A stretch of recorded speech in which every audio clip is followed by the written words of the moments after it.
ನಮಸ್ತೆ, ನಾನು ನಿಮ್ಮ ಸಿದ್ದು ವಿರಕ್ಮಠ್. ನೀವೆಲ್ಲರೂ ಚೆನ್ನಾಗಿದ್ದೀರಿ ಅಂತ ತಿಳ್ಕೊಂಡಿದ್ದೀನಿ. ನಾನು ಕೂಡ ಚೆನ್ನಾಗಿದ್ದೀನಿ. ಭಾಳ ದಿನ ಆದಮೇಲೆ ಮತ್ತೊಂದು ವಿಡಿಯೋ ಮಾಡ್ತಾ ಇದ್ದೀನಿ, ದಯವಿಟ್ಟು ಕ್ಷಮೆ ಇರಲಿ. ಇವತ್ತಿನ ವಿಡಿಯೋ ವಿಶೇಷ ಅಂತಂದರೆ ಪಾಮ್ ಟ್ರೀಸ್ದು ಕಟ್ ಮಾಡಲಿಕ್ಕೆ ಅಟ್ಯಾಚ್ಮೆಂಟ್. ಅದು ಯಾವುದ್ರ ಜೊತೆ ಅಂತಂದರೆ ಬ್ರಷ್ ಕಟ್ರ್ ಜೊತೆ. ನೋಡೋಣ ಸ್ನೇಹಿತರೆ, ಇದನ್ನು ಯಾವ ಥರ ಉಪಯೋಗಿಸ್ಬೋದು ಅಂತ, ಆಮೇಲೆ ಯಾವ ಥರ ಅಟ್ಯಾಚ್ಮೆಂಟ್ ಮಾಡ್ಬೋದು ಅಂತ ಅದನ್ನ ಪ್ರತಿಯೊಂದು ಕೂಡ ನಾನು ತಿಳಿಸ್ಕೊಡ್ತೀನಿ. ಆದರೆ ತಿಳಿಸ್ಕೊಡೋಕ್ಕಿಂತ ಮುಂಚೆ ನೀವು ಈ ವಿಡಿಯೋನ ಲೈಕ್ ಮಾಡಿ, ಶೇರ್ ಮಾಡಿ, ಅದ್ರ ಜೊತೆನೇ ಸಬ್ಸ್ಕ್ರೈಬ್ ಮಾಡಬೇಕು. ನೀವು ಈ ಥರ ಸಬ್ಸ್ಕ್ರೈಬ್ ಮಾಡೋದ್ರಿಂದ ನಮಗೆ ಹೆಚ್ಚಿನ ವಿಡಿಯೋಗಳನ್ನು ಮಾಡಲಿಕ್ಕೆ ಅನುಕೂಲ ಆಗುತ್ತೆ. ದಯವಿಟ್ಟು ಸಬ್ಸ್ಕ್ರೈಬ್ ಮಾಡಿ ಮತ್ತು ಲೈಕ್ ಮಾಡಿ.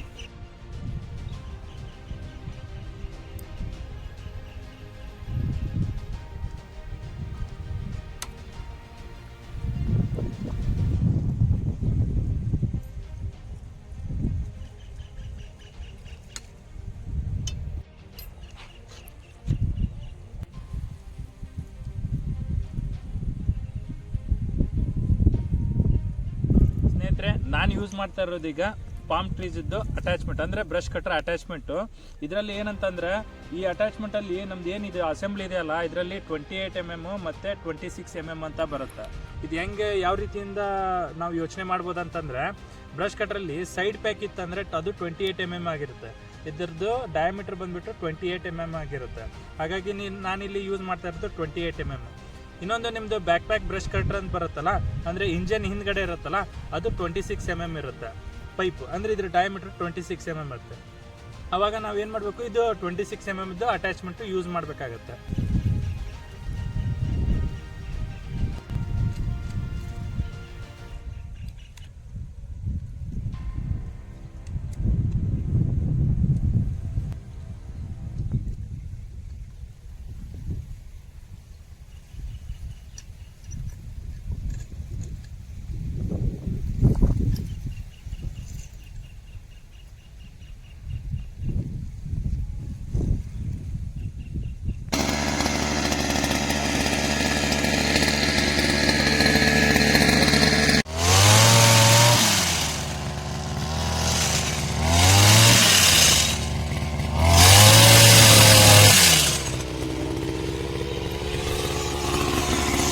ಈ ಕಡೆಯಿಂದ ಮಾಡ ಆ ಸೈಡ್ ಸರಿ.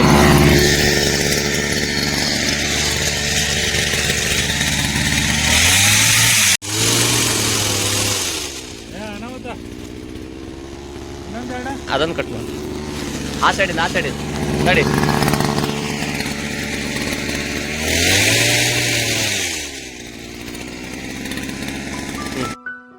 ಸ್ನೇಹಿತರೆ ನಮಸ್ಕಾರ. ನಾವು ಹೋಗಿರುವಂಥ ತಾಳೆ ಮರದ ಪ್ಲಾಟ್ನಲ್ಲಿ ಹಣ್ಣುಗಳು ಬೆಳೆದಿರಲಿಲ್ಲ, ಹಾಗಾಗಿ ಇದನ್ನ ಕಟ್ ಮಾಡಲಿಕ್ಕೆ ಸಾಧ್ಯವಾಗಲಿಲ್ಲ. ದಯವಿಟ್ಟು ಕ್ಷಮಿಸಿ. ಈ ಅಟ್ಯಾಚ್ಮೆಂಟಿಂದ ನಾವು ಗರಿಗಳನ್ನು ಮತ್ತು ಹಣ್ಣುಗಳನ್ನು ಕತ್ತರಿಸಬಹುದಂತ ಎನ್ನುವ ಒಂದು ವಿಶೇಷ ವಿಡಿಯೋ ಇದರಲ್ಲಿದೆ. ಹಾಗೆಯೇ ತಾವು ಇದೇ ಥರದ ವಿಡಿಯೋಗಳನ್ನು ವೀಕ್ಷಿಸಬೇಕಾದ್ರೆ ನಮ್ಮ ಸಿದ್ದು ವಿರಕ್ಮಠ್ ಚಾನೆಲನ್ನು ಸಬ್ಸ್ಕ್ರೈಬ್ ಮಾಡಿ, ಲೈಕ್ ಮಾಡಿ, ಶೇರ್ ಮಾಡಿ. ಧನ್ಯವಾದಗಳು ಎಲ್ಲರಿಗೂ. ನಮಸ್ಕಾರ.